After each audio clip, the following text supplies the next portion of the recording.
Playform Radio, which is still a work in progress right now. We're going to be having a weekly discussion on creative entrepreneurship. This show will be streamed weekly on Thursdays at this time. Today, we'll be talking to Ayesha Khan, who's the narrative director of Nike's Global Creative Studio, where she works on innovation and purpose with athletes. I'm your host, Jennifer Chang, and I'm the CEO at Playform, a no-code generative AI platform for artists. Ayesha is a really great friend of mine, and I invited her onto the show because she just had a very unique career in regards to sustainability and social impact. Throughout her career, Ayesha Khan has helped organizations develop social impact strategies. I invited her to Playform Radio because one of the common themes that I see across artists is that they use their talent and creativity to discuss the causes that they're passionate about. And they're always asking, how can they really further that? So thanks, Ayesha, for joining us today. Sorry about that. As I told you, this is a new show. We're still kind of working out the kinks, which is why I've been inviting my closest friends on, because you guys are going to be patient with me. So thank you. Jennifer, I am so happy to be here, be on this learning journey with you. I think you're building an incredible platform. So I'm stoked to be your featured second guest on Playform Radio. I think you're doing big things. So happy to be here. We're in Web3, we're in AI, we're in all the high tech, fun, crazy stuff over here. But yeah, why don't we just start by talking a little bit about your background? Since we didn't get it earlier on tape. Sorry about that. No, so I think, Jennifer, you and I have built a bond starting with business school. So being an MBA, which I realize is a controversial title in this day and age, I think we've both done kind of interesting work to transform and reimagine kind of how we apply those skills to our current focus and work. So I started at Nike in strategic planning for a group called Sustainable Innovation. It was like an amazing opportunity to learn how large brands such as ours can use their influence to affect change within sustainability at the time. Now it's more known as climate change, climate action, because our companies are the ones that have the biggest footprint and the biggest opportunity to change things.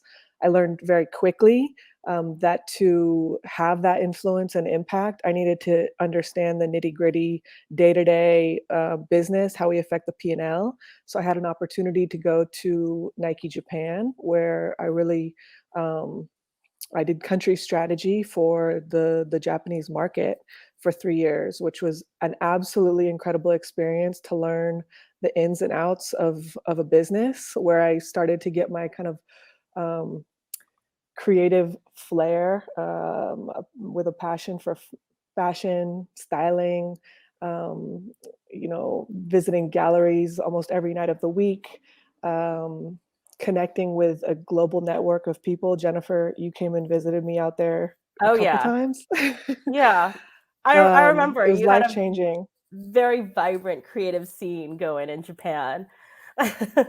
So I think from there really helped kind of narrow my interest and focus around the idea of impact with innovation. I think there was so much to learn in terms of the skills to run a business, but there was so much opportunity to use the brand and the company's resources to focus that in new areas, new frontiers, and really try and be on the cutting edge.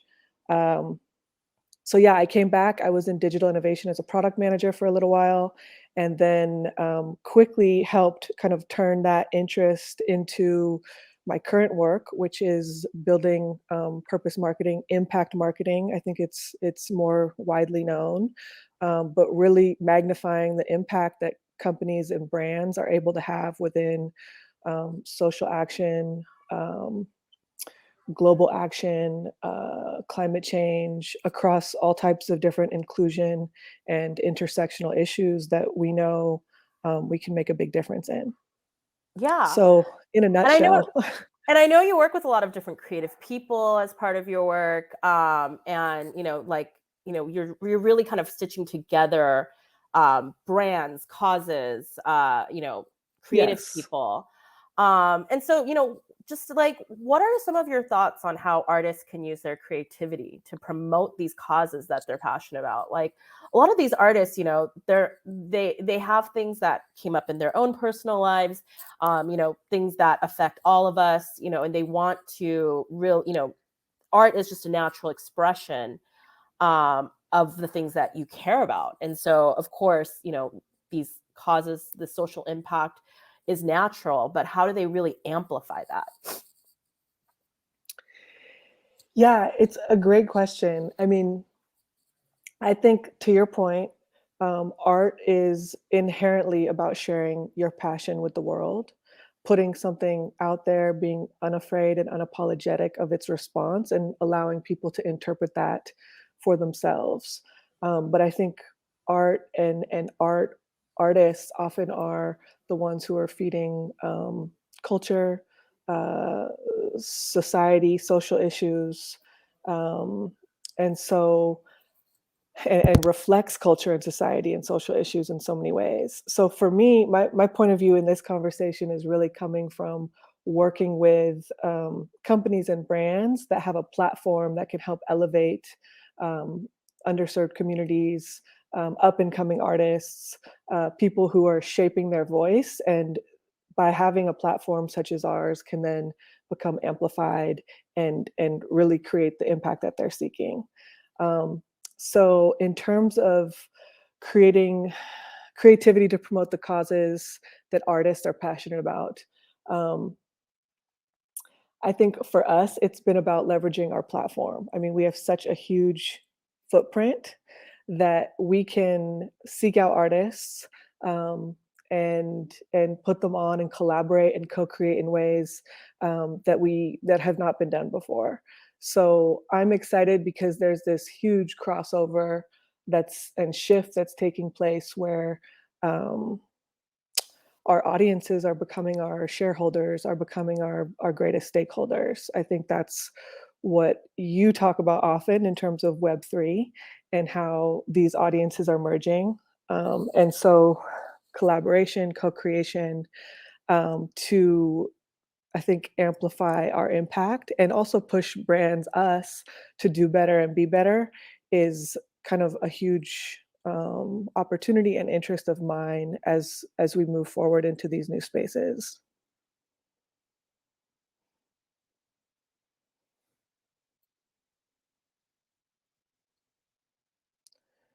Oh no, hold on, Jennifer. I actually can't hear you. I can see you talking. Sorry, I actually muted myself on accident. Okay. Still working through a lot of these challenges here. Um, but another thing I was going to say was I was, just kind of listening to you. I'm thinking about one of the challenges when you're trying to create social impact.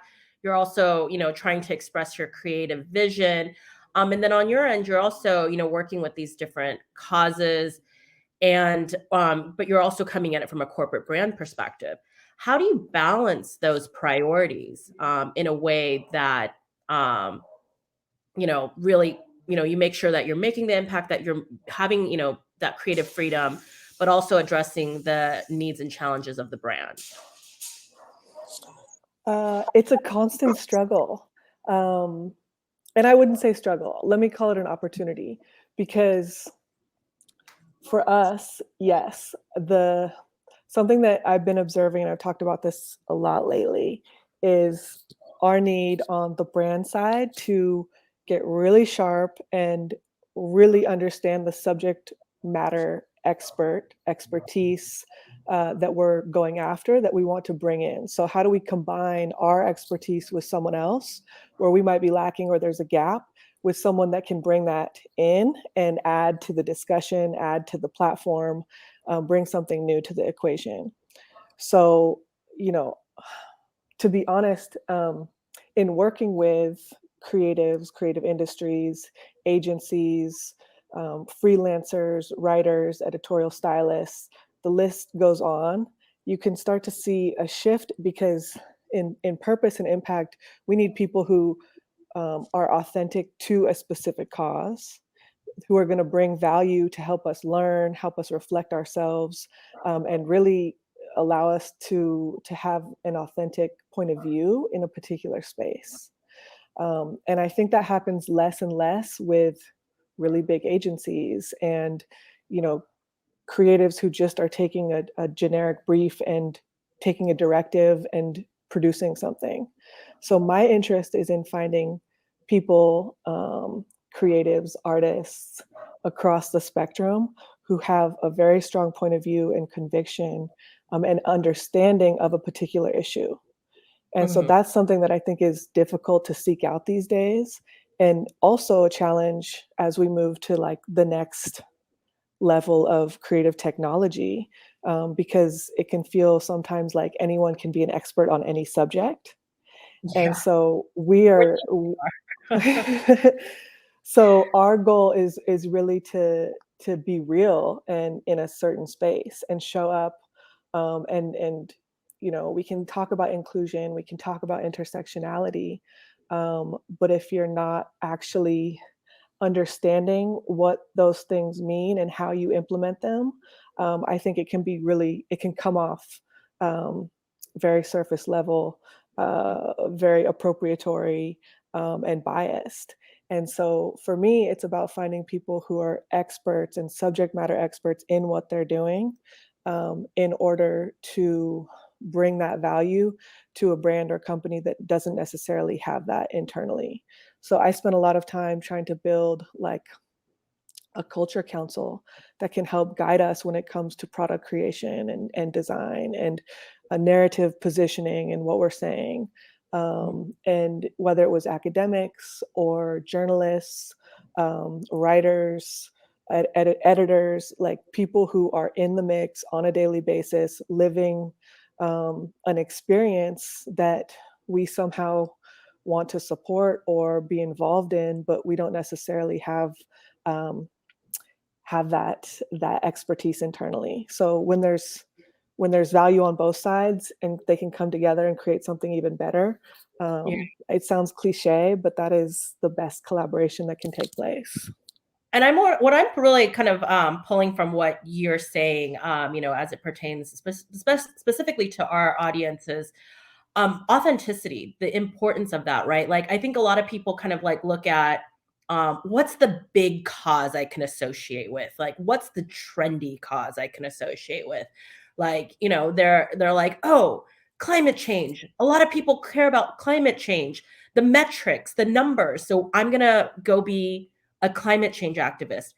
But if you don't actually care about climate change, if you're not really authentically like changing your life and adapting to really be an authentic kind of like champion of this cause, don't even bother, right? Like, what's the point? Whether a cause is trending, huge, has a massive audience or not, it's really not about that, because to your point, brands like Nike and other big organizations out there are not going to be looking for like, oh, let's look for climate change and look for numbers. They're going to be looking for the authenticity. Who is really passionate about this? Who is really creating content that is authentically about this? Who is really embodying this in every aspect of their personal brand? That's kind of what I'm kind of getting from what you just said. Yeah, I mean, titles have never meant that much to me. I think, I I'm kind of, when I talk about being an MBA, it's kind of like embarrassing a little bit. And when I talk about, so I'm hybrid Ayesha, like there's so many different facets and parts of your identity, that people should explore, all aspects. So if you're, talking about something and you label something, it's, to me, that's neither here nor there. You have to kind of go deeper and understand, what someone's doing or how they're showing up, or what's their lived experience, what are they drawing from, because like I said, yeah, a lot of, oftentimes, big agencies or folks who are just responding to a brief can do desk research and become an expert just like that. And so, and we see it with media all the time. Like you and I talk about this a lot. But yeah, even the word authenticity, it can sometimes mean less these days.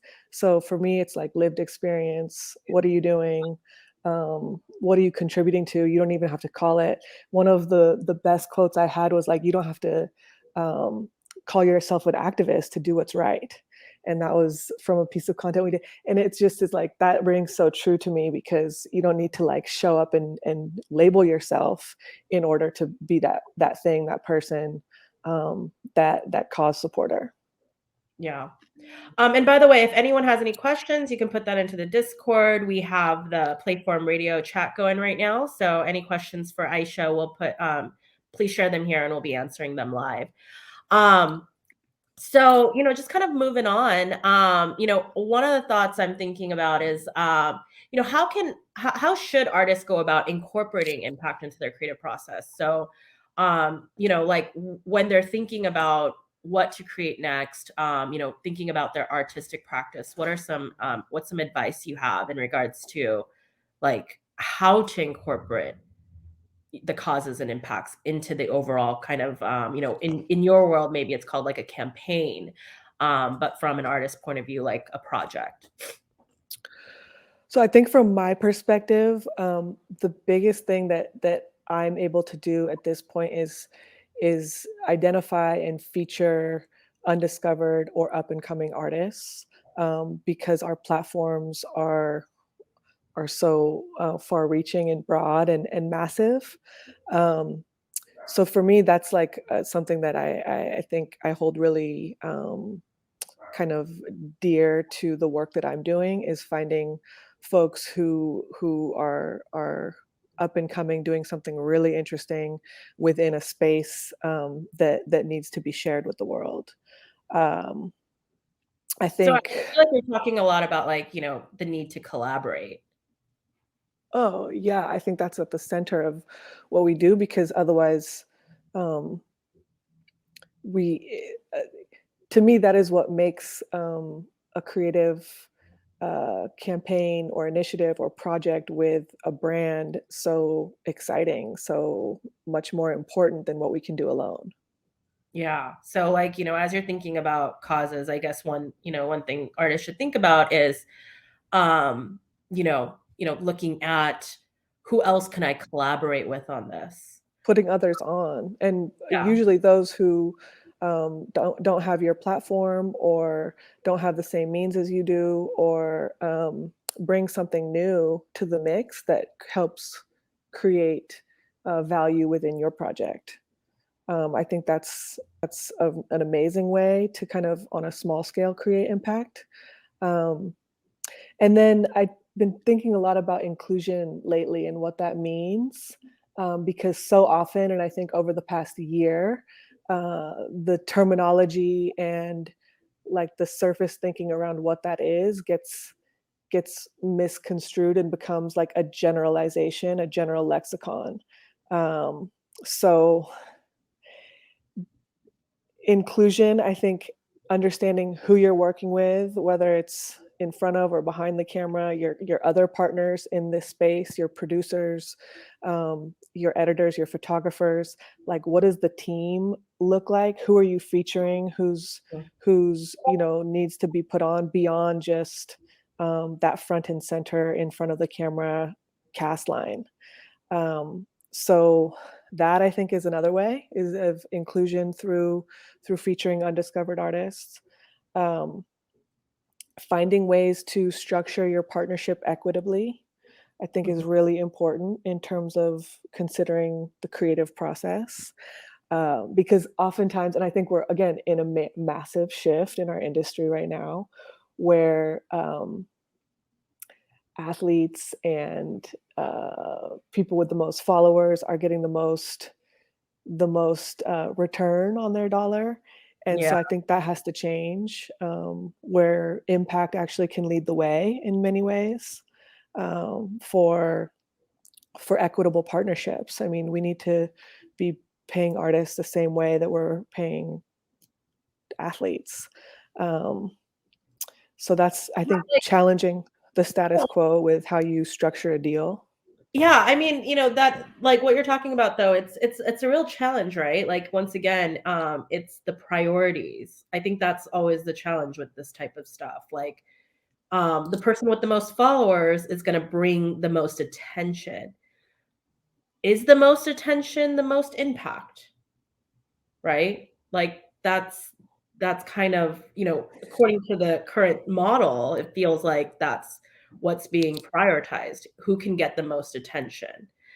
And yeah, the following count being kind of the biggest celebrity star of the collab, that brings the most attention. That really does feel like what's prioritized in this current world. Yeah, I agree. And I think that is starting to shift because young people also care about um, community and action sparked from that, like maybe more surface level engagement that is had through influence. So, like, what comes next? Because we know it's no longer just about sharing or just about making a statement if there's nothing to back it up. So I'm hopeful that there's a shift that's taking place, and I think we try and Yeah, no, I you're talk about this a lot. great. Like, really the Web3 culture, which is really about that, right? It's about community, it's about engagement. It's not about numbers. I think there's kind of there. But to me, engagement can be just about numbers. So how do you take it beyond that to be, yes, community building and developing? And then what is the action components that can come out of that? Whether you're featuring organizations or charities, or you're allowing someone to sign up and petition, you're allowing them to donate their own time or money. Like, what is the then kind of like social actions that can be had from that engagement, so it doesn't feel empty or like an empty exchange. So it's not just kind of focused on attention, but actually focused on who is driving the most action and being more equitable about the distribution of, all of that. Like, being more equitable by focusing on the end result rather than focusing on like step one, attention. Yeah, exactly. And so oftentimes the work that I do isn't around a particular product. It's more of like a belief or a value or a community. So that, to me, I feel really lucky to be able to have that freedom, because I think marketing has to shift in so many ways, where there's like, it's more halo building and a halo effect rather than a particular like product that needs to be put on or marketed. So Like, can you define the halo effect? Because I'm sure a lot of people don't necessarily understand, this marketing MBA terminology. yeah, so I think it's about elevating your brand values, what you stand for, your core beliefs. That doesn't have to do with selling something specifically. And with that, whether it's about lifestyle or a cause, or a passion for something that is separate from a particular product, you're creating more visibility and space and understanding around your brand that allows people to connect with it. So I'm was obsessed with that idea for a little while, because marketing can sometimes, um, like I keep going back to, feel very surface level, feel very salesy. It was never something that was like, okay, there's marketing for a larger cause. Um, so yeah, the halo effect is just identifying and creating community around your brand values and lifestyle, passions, causes, rather than something very specific to sell a product. Yeah, and I mean, and definitely like Nike's kind of the definition of that, right? Like, I don't think people buy Nike because there's shoes necessarily. There's a lot of shoes out there. But Nike stands for something. It's a brand. There's a lot, like, there's just so much more to the brand than just the product of being shoes. Yes, of course. I mean, I think it is a lot about the shoes. But Well, of I mean, course, I mean, we stand for so much more and we believe in so much more, and it's mhm. always going to come back to sports and athleticism. and that space, but how do we expand those definitions in a limitless way where we can identify with much more, and the implications in those spaces, and how they land with people. Yeah. So And I think it's important for artists to think about too, because I think a lot of artists, they put so much into the art. And I've had artists come to me, it's like, look at my art, it's amazing. Like, I'm so proud of this. And I'm like, yes, it's amazing. I think it's great too. But they're like, then why isn't it selling? And a lot of that has to do with it's not just about the art. There's also kind of building that halo around the products, the production that you are creating, like there's the brand, there's the community, there's people getting to know you, what you stand for, like what are you passionate about, what is the story, there's just so much more to creative products than the actual product, in my opinion. yeah, no, that's a that's a great point. I think there's so much more to I mean, that's how you build a brand at the end of the day. I think it's more than just the product. It will always be more than just the product. And like I said, I have had the luxury of focusing my work on a value system or specific communities, and working with them rather than working with the product necessarily. Mhm. But I think that's the challenge we have a lot of times, is there's a fine line and a tenuous balance between those two spaces, Yeah. especially when you have shareholders and our audiences in very opposite ends of the spectrum. Mhm. What advice do you have? Like, some of the artists come to me and they're like, there's like 10 different causes they're passionate about. Like, I want to do this and I want to do that and I want to do this. Like, how do you kind of really figure out, how to prioritize all these different things that you personally care about? And becoming like an expert and becoming, authentically a specific, so that people can identify you with certain movements and causes that you actually are, like really projecting that brand. Yeah, I struggle with this one because I'm certainly one of those people who is interested in a lot of different things, and picking a lane can be difficult. So my message and my story can sometimes come off convoluted because I'm trying to do too much. So I think a, l- what I've tried to do is spend time reflecting on um, core beliefs, what I truly, hold near and dear to myself and my community, my culture, um, and try and build a set of filters that allow me to be really to focus and narrow what I'm trying to say. So something that's helped me do that, I think, also is this idea of being intersectional in my approach. I care about social causes. I also care about climate and environment. What is the intersection between those two things that then I can take a sharp point of view and draw from both those spaces? Mhm. Um, okay, so climate justice is a mix between those things. Okay, what does then that look like when it comes to my work and what I can affect? Mhm. So I think going back to your core beliefs, your value system, and then I understanding like the intersections Yeah, I like that, between like those issues. intersections, and like finding that rather than try to be like here and here, find the intersection of that together and focus there.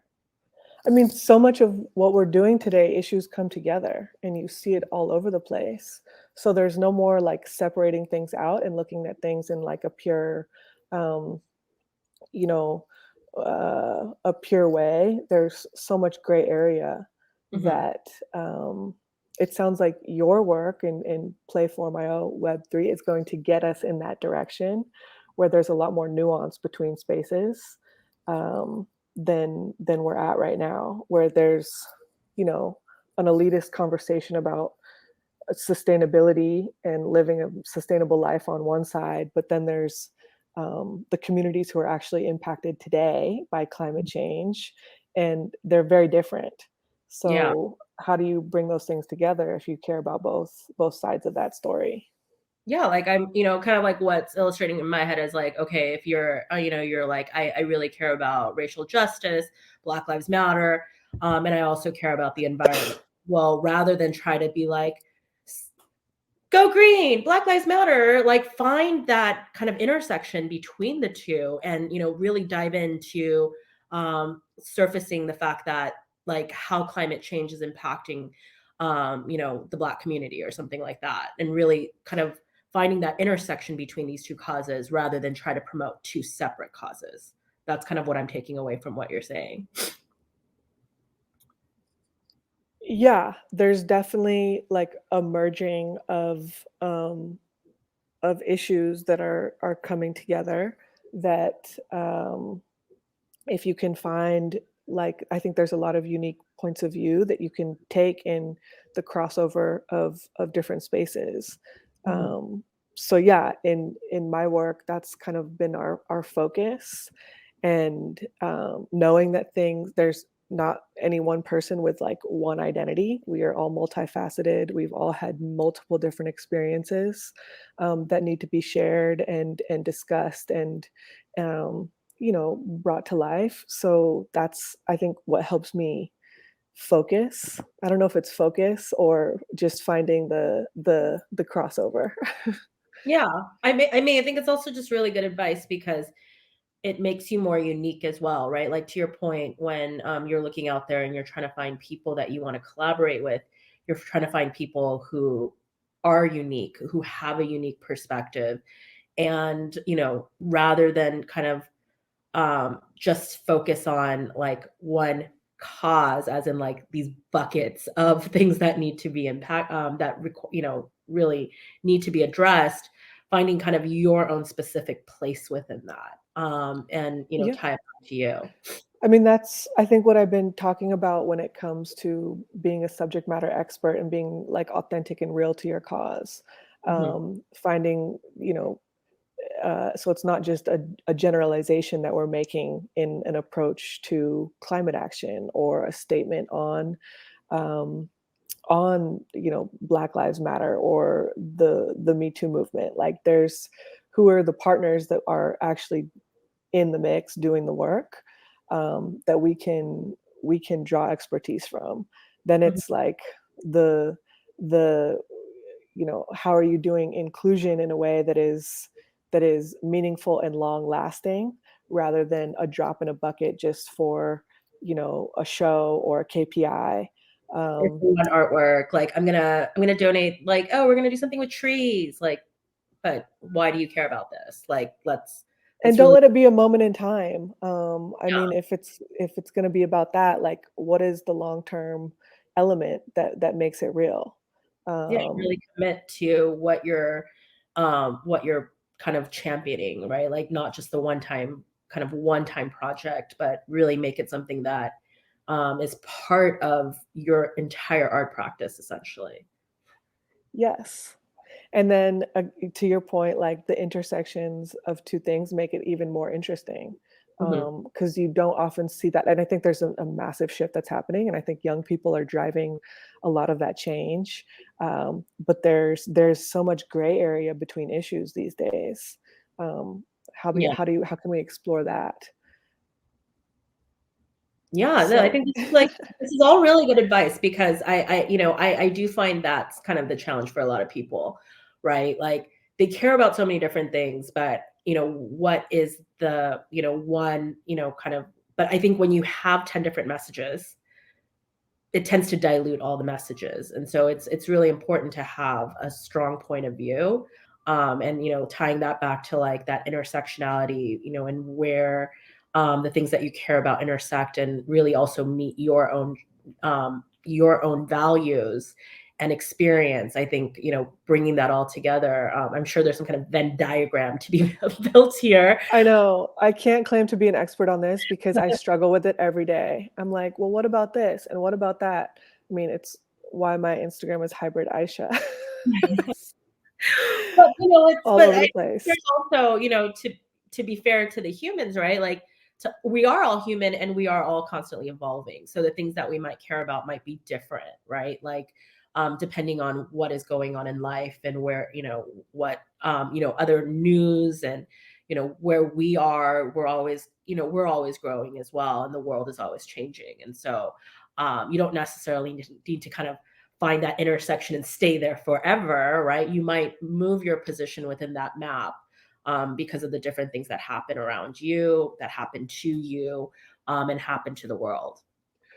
I love that. We were talking to a collaborator just 2 days ago who was kind of saying something very similar in that, like, my perspective is not, um, it's not one point in time and I will keep that forever. My perspective is always evolving with new information, with new news, developments, points of view, new people I talk to, new networks. Like, I'm allowed to change my point of view and opinion on things. Mhm. And so I think that's where it becomes like there's also a hesitation in that because cancel culture is so real. So we're afraid to like change our opinion, switch up, talk about something differently than we've talked about it in the past. But I think that is like should be more of a norm, and would allow us to bring more like empathy into our work if we're able to listen and walk in someone else's shoes and bring that to continually evolving, shaping the way that we express at brands, at companies, personally on our social pages, should be like more of a norm. So I agree with that for sure. Yeah. And actually, like one thing, like I think, I would just kind of add to that from my like social media marketing background is like, as you evolve, take your audience with you, right? Like educate them, Mm, keep them, I think a lot of times like artists have so many things in their heads and they're like not sharing that, right? But that's actually the most interesting thing that they're creating. Like the art is almost like a byproduct of the things that are happening inside their head. And really what collectors and fans are interested in is that process.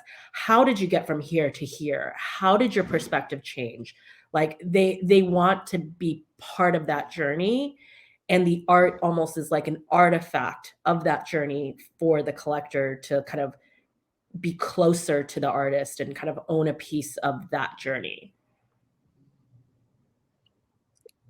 yes, to all of that.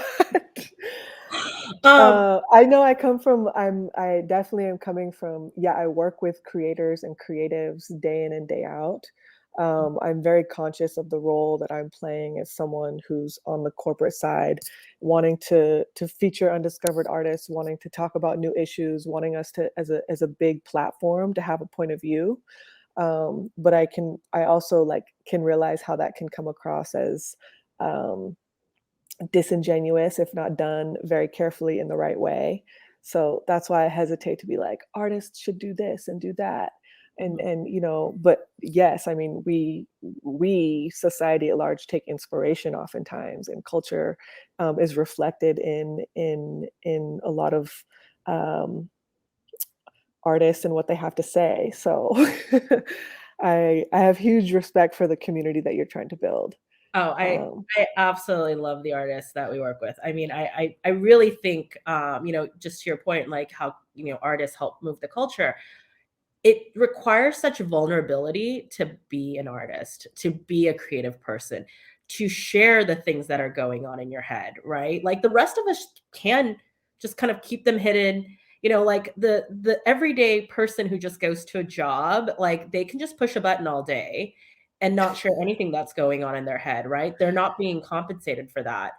Whereas, people who elect to be creative, people who elect to be artists, like they're basically saying, I will be vulnerable. I will share what is going on in my head. I am going to make that the product. I am, and I like, if you write a book, you paint, you create anything, like, creating anything is so incredibly vulnerable. And I just, I have a ton of respect for that. And, I agree with you. Like, I don't think we're here telling artists what to create. I think I really see this as a platform where we can talk to artists about, here's just some, kind of business advice. Because, at the same time, I really want them to thrive. I don't want them to have day jobs. I want them to be able to make a full-time living doing what they love. And I think that's kind of where this show kind of came into place, and where I started bringing on, MBAs and business professionals like you, because I feel like, yeah, most people didn't go to art school and business school, and yeah, I mean, I kind of did, but not many people I know, have. I think that should be like a real discipline, actually. I think that would be amazing. Yeah, I mean, I didn't go to art school, but I did go to like arts management school with like a lot of artists, and it was an entirely different I experience. swear I learn something new about you every day, like a new degree that you have, like I do a lot of school, yeah. So, yeah, when I was in London, I did a program in arts management, and spent all my time with creative people, going to theater and performances and art openings, and then I got my MBA, and then we had parties doing keg stands, and like, totally different world. completely different worlds. But that being said, I've learned so much being on both sides, and like you and I have always really connected career wise, because we've both been people who have been on both sides. Yes. Um, Speaking of which, I also wanted to leave a little time to talk about your latest passion project. Do you want to kind of share a little Yes. bit more about that? Okay, so streetartifacts.xyz, please check it out. It was my partner and I's kind of pandemic project. Just being here in Portland, Oregon, where there was a pretty big uprising throughout the summer 20, which lasted, months and into the new year. And we're still seeing kind of the effects of that today.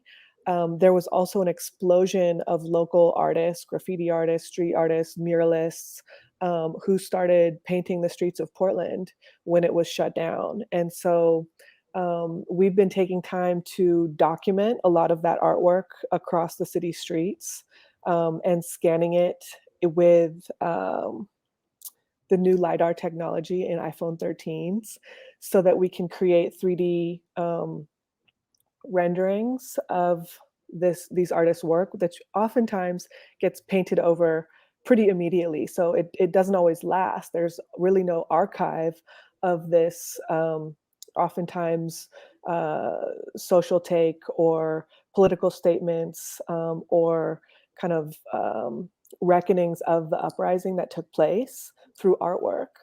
So we were really excited to create a map of incredible artwork that can be replaced in AR anywhere, Mhm. or seen in its real environment. And so it was us kind of playing with a new creative technology.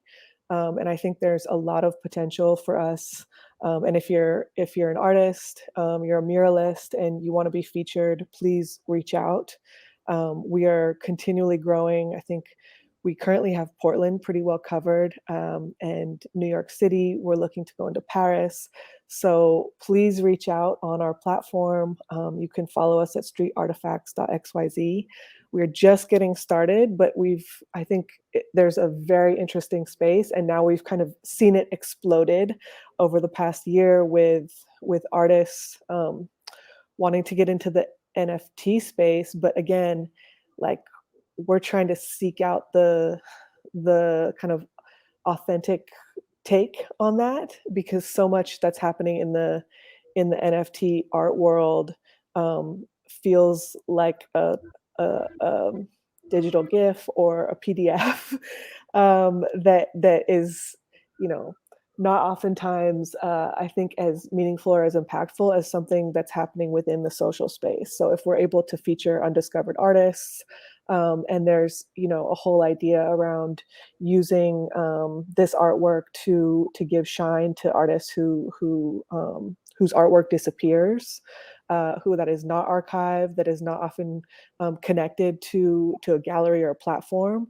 but is pure art, is really exciting to us.